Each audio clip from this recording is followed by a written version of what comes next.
¿Qué tal? ¿Cómo están? Muy buenos días. Un gusto estar una vez más aquí en CADEFI.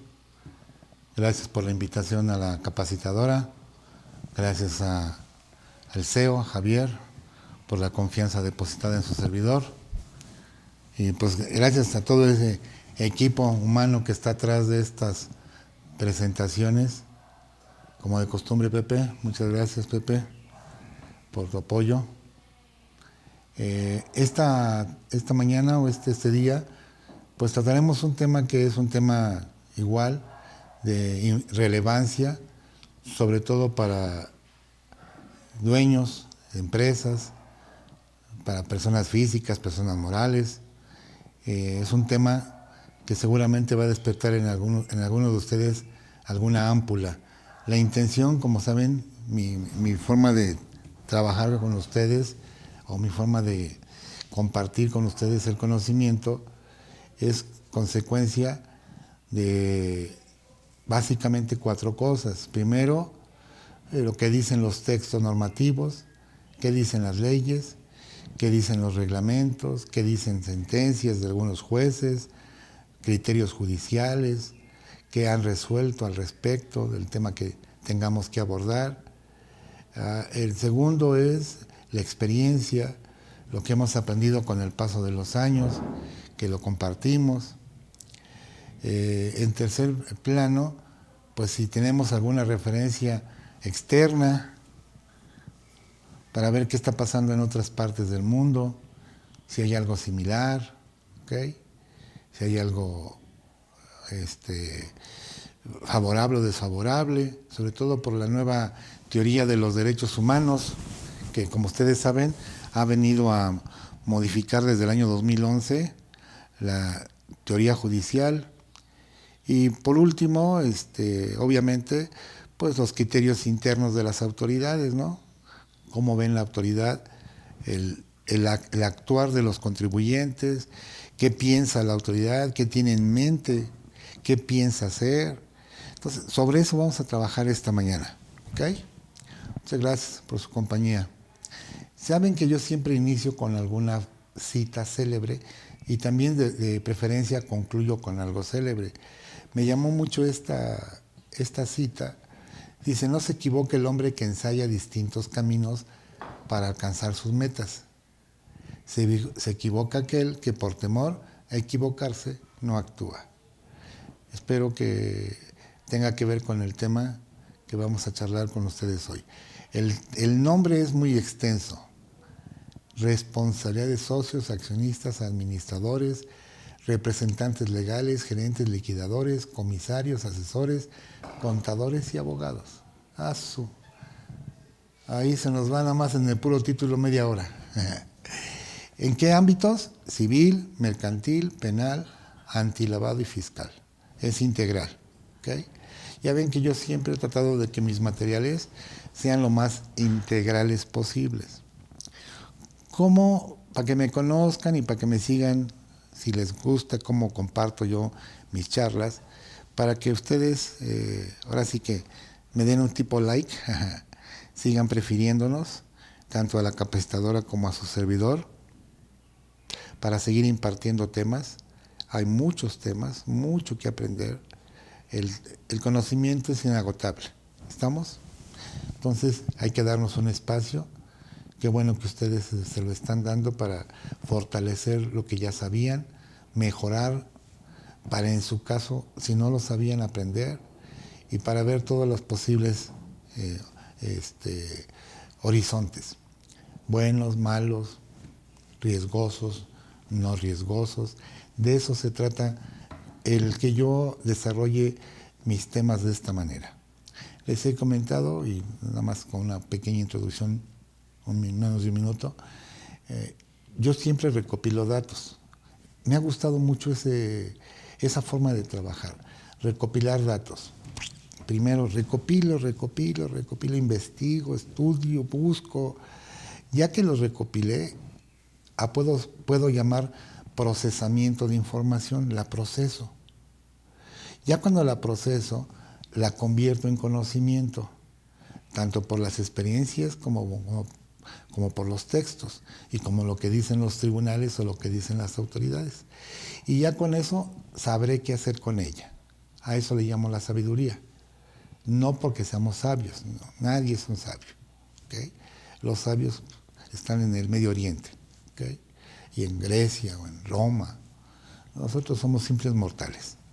Pero lo que sí hacemos es de tratar de dar herramientas, o al menos yo, que puedan facilitar las cosas. Bueno, entonces, se los recomiendo que lo hagan. Cuando quieran algo, recopilen datos primero. Vayan a todo tipo de fuentes. Después, con la información, empiecen a procesarla. Una vez que la procesan, ya van a llegar a la tercera etapa, que es el conocimiento. Y con el conocimiento ya sabrán qué hacer con él, para bien o para mal, que esa es la sabiduría. Saber qué hacer con la información que tenemos en nuestras manos. Bueno, un administrador tiene, digamos que 4 tareas. La primera, planifica, organiza, dirige y controla. Esta es la función de un administrador, a grandes rasgos. Muchas veces no descansa en dueños, descansa en órganos de dirección. Consejo de administración, administrador único, gerentes, dependiendo a cómo hayamos estructurado nuestra organización. Pero son elementos base para un correcto funcionamiento empresarial. Bueno, ¿a qué riesgos está expuesto el patrimonio empresarial, el patrimonio personal y la libertad? Y yo veo estos 6 puntos, aunque pudiera haber más, pero son 6 puntos que todos debemos de voltear a verlos. Los estratégicos. ¿Mi empresa tiene una visión y una misión debidamente documentada, que la conozcan todos los integrantes de la organización? Porque sin una misión, sin una visión, ¿hacia dónde voy? ¿Hacia dónde giro? Esto incluye un plan de negocios. Vamos a pensar que Pepe y yo queremos poner un negocio. ¿Qué tendríamos que hacer? Primero, pues el plan. ¿A qué mercado nos vamos a dirigir? ¿Con qué producto? ¿Qué tipo de servicio o qué tipo de bien vamos a ofertar? ¿A qué precio? ¿Quién es nuestro proveedor o nuestros proveedores? Etcétera. Esa es la estrategia de cualquier empresario. Pero eso va de la mano con la misión y la misión. Misión y visión. ¿Cuál es mi misión? Siempre tiene que ser presente. La misión es el presente, lo que estoy haciendo. Y la visión es el futuro, lo que quiero ser. Pónganse visiones cortas para que lo logren y vayan mejorándolas. Competitividad, mi estructura operativa, mi mercado, riesgos económicos, globalización, ya estamos en una total y absoluta globalización. La pandemia vino a modificar muchísimos hábitos mercantiles, comerciales, dio un giro, murieron más de 7 millones de personas en el mundo y sigue habiendo decesos a pesar de que la OMS ya levantó la pandemia, ya no la considera una cuestión grave, pero no deja de haber muertos y sigue habiendo fallecidos, qué pena. Ajá.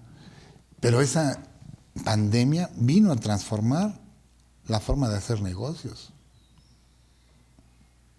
Es una prueba, aquí estamos. Una prueba es que dejamos mucho los cursos presenciales, las charlas presenciales, y las volvimos charlas en línea o programas grabados, todo dependiendo de la situación y del momento. Tipo de cambio, ahorita tenemos un dólar bastante bajito de los 20 pesos, se ha logrado controlar. Eso significa, no el gobierno, significa el Banco de México ha manejado bien las cosas. Esperemos que siga así. está bastante posicionado el peso, pero pues hay un riesgo, ajá. El riesgo país, estabilidad política, ahorita con las elecciones que ya están encima, las del Estado de México, las de Coahuila, ajá. La infraestructura, esos son riesgos económicos. Riesgos financieros, endeudamiento, pasivos, deudas, punto de equilibrio, pandemias, laborales, el clima laboral. Ajá. Traemos la NIF de 3, los pasivos laborales debidamente registrados, los contingentes y los ciertos, los beneficios a corto y largo plazo, los beneficios a la terminación, los beneficios post-empleo. Hay que cuidar todo eso, esa es una parte laboral que tiene que ver con una estrategia y con la economía y con las finanzas. Ven cómo todo se vincula. Mi estructura corporativa, mi subcontratación, mis servicios especializados si los tengo, si a eso me dedico o si los recibo, la responsabilidad solidaria que pudiera haber en el punto de vista laboral, multas por las inspecciones del trabajo, y de fiscales ni se diga. Tenemos multas, diferencias presuntivas, facultades de gestión, facultades de comprobación, delitos, responsabilidad solidaria, discrepancia fiscal, y no paro de contar. Y carga administrativa de locos. Y permanencia, segundas generaciones o subsecuentes generaciones. Mi empresa, ¿cuánto piensa durar en el mercado? Tengo un plan para que en caso de que tenga que ausentarse el consejo de administración o los socios accionistas primigenios, lo sustituya, ¿quién lo va a sustituir? ¿Cómo los van a sustituir? Pues tengo que hacer un análisis de todo esto para ver exactamente a qué está expuesto mi patrimonio. El aparato fiscalizador actual del Estado es un marco totalmente recaudatorio, fiscalizatorio y delictivo. Ah, sí, por ahí lo están llevando. Entonces debo de cuidar esas situaciones. Antes era 100% fiscalizatorio, ahora es fiscalizatorio recaudatorio, pero además metido con el tema de delitos con la reforma del 2019 en el ámbito fiscal. Aún prevalece en algunos dueños la poca cultura fiscal. Incumplimiento, desorden, indiferencia. Luego lo veo, ahí veré cómo lo resuelvo, me arreglo, ya saben. Siempre habrá alguna salida según ellos. Responsabilidad solidaria, multas, discrepancia, presuntivas, delitos. Estamos en el ojo de la autoridad. ¿Cómo nos fiscaliza el Estado? Tenemos la ley antilavado para ciertas actividades vulnerables. Tenemos el sistema financiero. Nos identifican, el secreto bancario, los reportes, ya saben, inusuales, relevantes, preocupantes, sospechosos. Y eso pues el banco se los da a conocer a la UIF y Hacienda. Entonces, estamos visibles. Las autoridades, pues, ahora darse de alta hoy como empresa para efectos hacendarios es todo biométrico. Te sacan datos de los ojos, de las huellas, bueno. Y tenemos facultades de comprobación, de gestión, de cobro, de liquidación, checan depósitos en efectivo, discrepancia fiscal que está muy de moda y las multas y delitos. Y a nivel internacional tenemos, por ejemplo, la ley FATCA, tenemos el intercambio de información, los convenios de asistencia mutua, los tratados para evitar la doble tributación, el combate internacional a la evasión fiscal, el BEPS, el programa BEPS, el CRS, el Common Reporting Standard, el Banco Interamericano de Desarrollo, que pues, también ha metido ahí sus manitas, la OCDE, no se diga, pues de la cual somos miembros, y el G20, también del cual somos miembros. Entonces, visibles todos. Ya no nos podemos ocultar tras una piedra tan fácilmente. El SAT para 2023 dio a conocer este plan, el Plan Maestro de Fiscalización y Recaudación. Vean, ahí está el mensaje. Voy a fiscalizar y voy a recaudar. A eso me voy a dedicar en 2023. recaudar lo más que pueda, no voy a soltar a los grandes contribuyentes, auditoría va a estar al pie y comercio exterior no va a ser hecha de menos. Gestión de autoridad, acciones de fiscalización, qué sectores van a revisar y qué conductas y conceptos van a revisar. Y nos dice, mira, te voy a acompañar para que cumplas de manera voluntaria, facultades de gestión. Te voy a vigilar para incentivar la regularización si eres un contribuyente omiso. Voy a optimizar el proceso de recuperación de créditos fiscales, eso es recaudación, y me coordino con todos los estados. Voy a combatir empresas factureras. Voy a revisar esquemas que involucren nomineras, empresas nomineras. Voy a incrementar operativos carreteros para combatir el contrabando. Partidas atípicas de ingresos y gastos. Eso me va a llamar mucho la atención. Se lo hacen con los FDIs. Fortalecimiento de revisiones a comercio exterior y las tasas efectivas de los ejercicios 20 y 21, que tiene que ver con la reforma del 33 de Código Fiscal 1 romano, arábigo, letra I, ¿okay? Las famosas tasas efectivas de impuesto, el riesgo impositivo que le llaman ellos.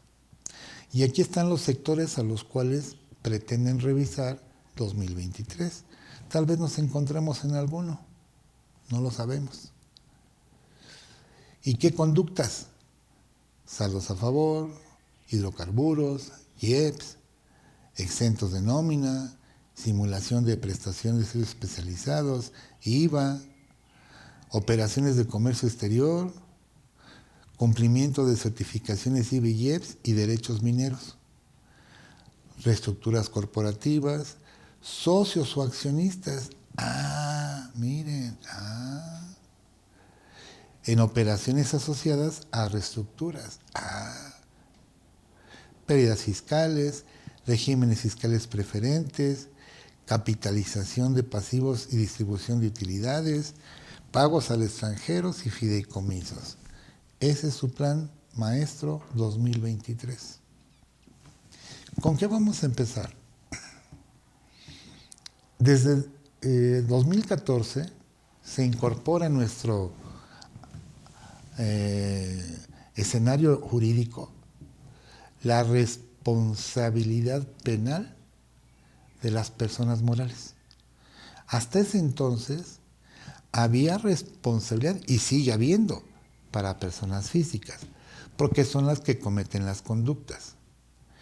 Pero no había un castigo para las personas morales. Pues es que ¿cómo meten a la cárcel a una moral? Imposible. Es una ficción. Entonces, ante esa laguna, se acordó en 2014 reformar Código Nacional de Procedimientos Penales y Código Penal Federal, mismo que se reforzó con las reformas del 2019, de las cuales también hablaré. ¿Okay? Pero siempre es bueno saber el origen de las cosas. Por eso les decía, recopilen datos.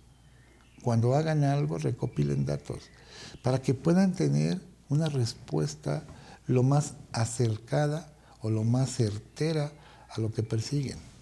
Bueno, México es miembro de muchas organizaciones. Para que tengan una idea, son 95.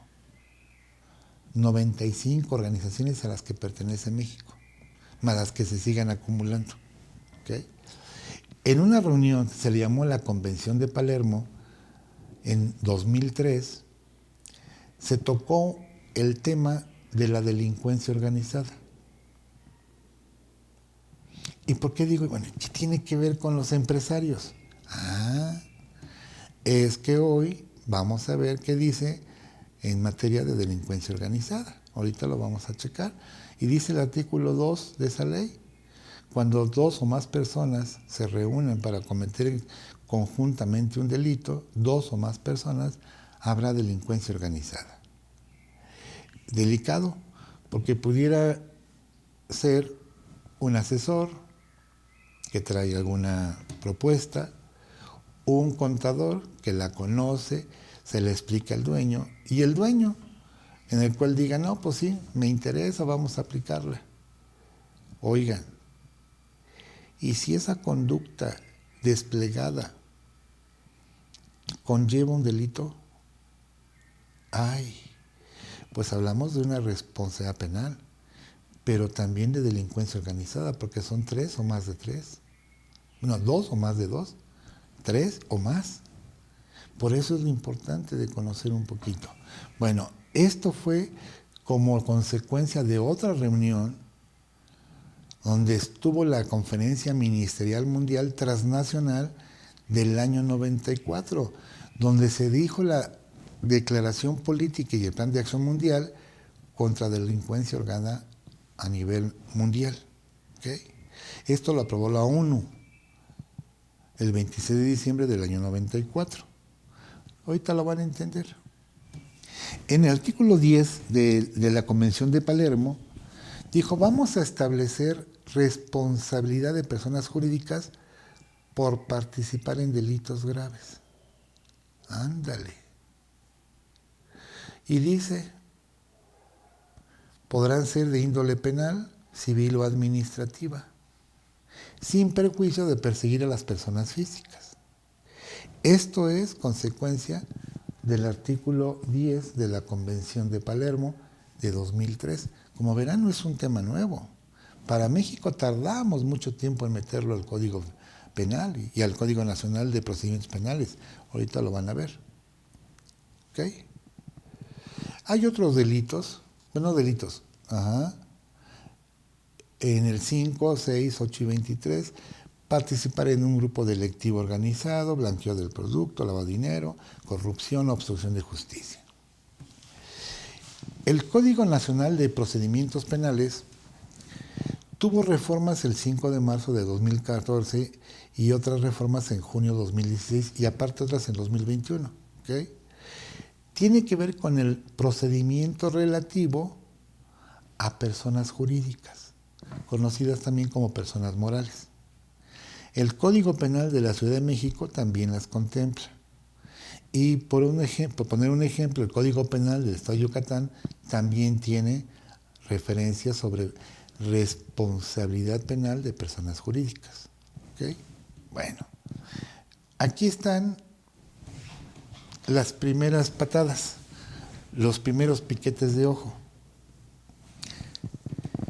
Si somos una persona moral en la Ciudad de México y cometimos algún delito, dice, voy sobre el administrador de hecho o voy por el administrador de derecho o en nombre o representación legal de la otra persona. O sea, perseguirían en dado momento a los administradores o a los representantes legales o a nombre de cualquier persona que haya actuado por otra persona. Ándale pues, siempre y cuando cometan un hecho que la ley señala como delito. Y eso será para que se le pueda individualizar la pena a la persona física, con independencia de la pena a la persona moral. ¿Ok? ¿Qué se entiende por administrador? A la persona que realiza actos de administración de una persona moral o jurídica, sea cual fuere el nombre o denominación que reciba conforme a la ley según la naturaleza del acto por el cual así se asuma.